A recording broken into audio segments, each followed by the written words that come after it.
Arsenal have won 11 of their 14 Premier League games against Watford. What can we expect this weekend?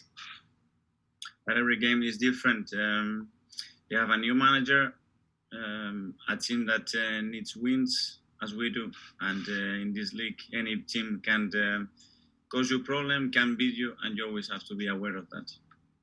What have you made of Watford's return to the Premier League so far? Well, that they had an incredible run last year to do what they did, and now they changed the manager. It's always difficult in this league for any team. So imagine coming from the Championship is even harder. But it's a team that has been for many years in the league.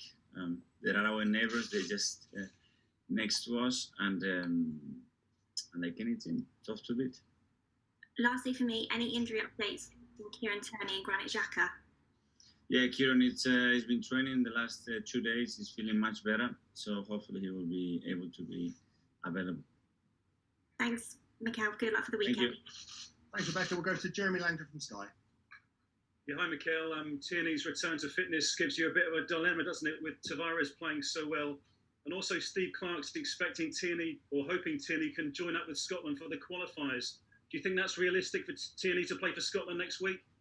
Let's see in the next 2 training sessions how he's feeling. He's done bits with the team, but hasn't fully trained yet. So in the next 2 days, we will see where he is and how his fitness is.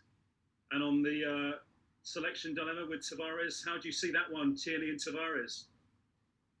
Hopefully we can have more of those dilemmas, and we have top players performing at the top level in many positions, because that only raises the quality, the standards, and the performance of the team. Good news for Ramsdale yesterday, selected by England. The fans are chanting he's England's #1. He's making some incredible saves, and you're racking up the clean sheets. Is he playing like England's #1? Well, I'm really happy for him to see him back there, and the rest is decisions that Gareth and the coaching team has to take. What Aaron needs to do is keep performing at that level and be humble, and other decisions are done by someone else. And Gareth didn't select Smith-Rowe and White. Some Arsenal fans were surprised by that. Were you surprised by that? Again, Gareth has to make so many difficult choices, got so many options. What I like is that our players are performing at a level that I'm sure that they are giving problems in selection to Gareth and the coaching staff, and that's what it pleases me, because I know that they have the level to do it, and it will be about the time or when the manager decides it is the right moment to select them. Mikel, Sunday is a landmark game for you. It's 100 games in charge of Arsenal. How would you sum up the last 2 years and your 100 games in charge? An incredible and quick journey where a lot has happened, not only at the football club, but around the world. That obviously has a huge impact in everything that we lived in the last 2 years. But so privileged to be where I am, and I'm really enjoying the opportunity and the challenge that we have ahead. And you must feel things are really coming together now, don't you? Yes, but this is about momentum and trying to pick it up and settle those foundations that we want to give us performances and results, but as well to build the sense of unity that is building around the club, with our people, with our players, in the way we are playing, what we are transmitting, and for me this is as important. 2 final questions. It's been quite a week at Tottenham. Conte's come in. Should Arsenal fans be worried about what Conte will do with Spurs, and does Conte change the landscape of football in North London, do you think?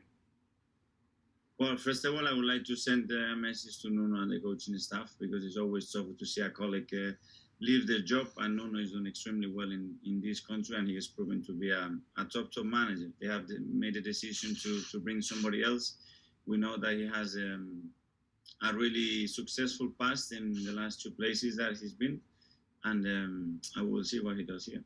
And it looks like Eddie Howe at Newcastle. What are your thoughts on Eddie going back to football at Newcastle? I don't know. Till anything is announced, I can't really have an opinion on it. Thank you so much. We'll go to George from the BBC. Thanks, Ben. Mikel, good morning. Good morning. Just on the calibre of the Premier League managers at the moment, it's just incredible, isn't it, with all these top managers in England? It is. You cannot think about many more that are at the top of world leading managers. But I think that's incredibly positive for our league, because it raises the level, because it has new ideas, because the competition is going to be even harder. But as well, I think that we have to bear in mind that we have some really good examples with Neil Warren, with David, what they've done in the game. For example, Neil beating the record of the longest serving in terms of games in history. David doing 1,000 games, and we cannot lose that as well, because it's very related to the history of this league, and they done so much in this game for us as well. Do you accept that maybe top four is going to be a little bit harder for Arsenal now in the battle, now that Conte is he's in the job? I think it's going to be for any team to be fighting for the top positions, and there's still so many games to go, and a lot of it's going to happen. You see results, performances, and how games vary from one half to other, or moments in the game. That tells you the quality that is in terms of players and managers as well. On Emil Smith-Rowe, is he gutted that he isn't in the England squad? Because it must have been very close. I just wondered how he felt and whether you had spoken to him, because I think everyone expected him to be in this one. I think he should be happy if people are gutted or people are questioning any decision, because that tells you the level that he is playing at. And like anything has happened in Emil's career, it will come when it's the right moment, because we don't know if now is the right moment.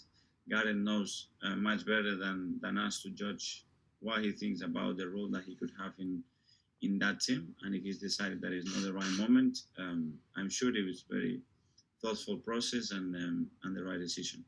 Just on your 100 games, sorry, Dan, just as a manager, how much different are you as a manager now compared to your first one?